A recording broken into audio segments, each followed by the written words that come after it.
media entity na iba, wala po eh.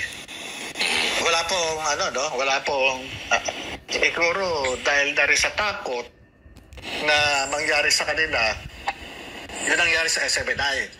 Tila nagkakaroon na nga ng chilling effects sa broadcast industry ang ginagawang panggigipit sa SMNI na pinatawan ng Indefinite Suspension ng National Telecommunications Commission o NTC at panukalang batas para sa kanselasyon ng prangkisa nito na ngayon ay pasado na sa Kamara.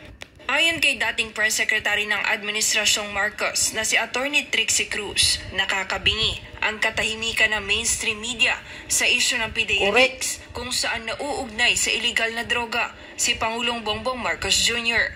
Itong PDEA leaks tumatatak tuloy sa utak ng ating mga mamamayan. Partikular na yung nakakakita kung yung issue na ito. Tandaan natin parang ito lang po ang mga programa dito sa stasyon na ito, sa network na ito, ang tumatalakay nitong issue na ito. Mabuti merong isang major network na nag-cover ngayon or pinag-uusapan, pero still tumataginting ang katahimikan ng ating media. Yes. Bakit?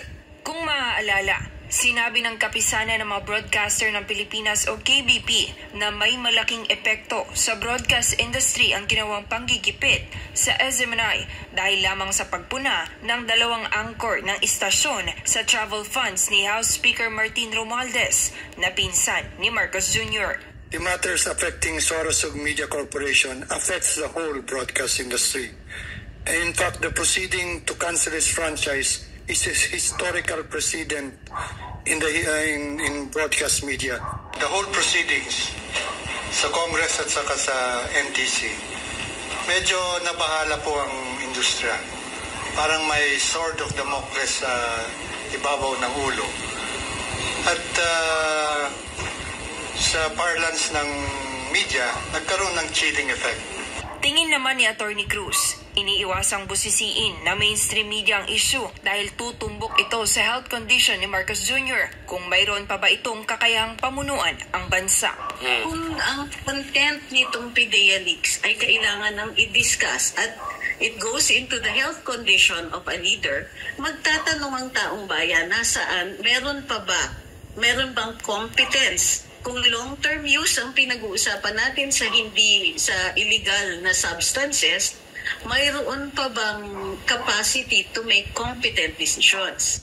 Maliban sa dating press secretary, napansin din ng isa sa mga batikang mamamahayag ang pananahimik ng mainstream media sa issue ng PDEA leaks. Bago pa man magsimula yung committee hearing sa Senado, nag-post nga ako yung bang ANC na pinagmamalaki worldwide ng ABS-CBN magko-cover ba? Yung bang GMA, GTV, dalawang istasyon yan magko-cover ba? Yung bang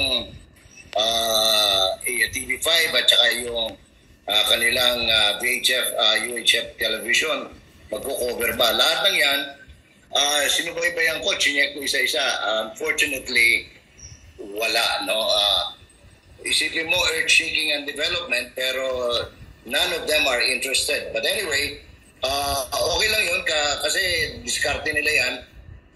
Sila naman ang mananagot sa kanilang mga televiewers at saka mga tagapakinig sa radyo.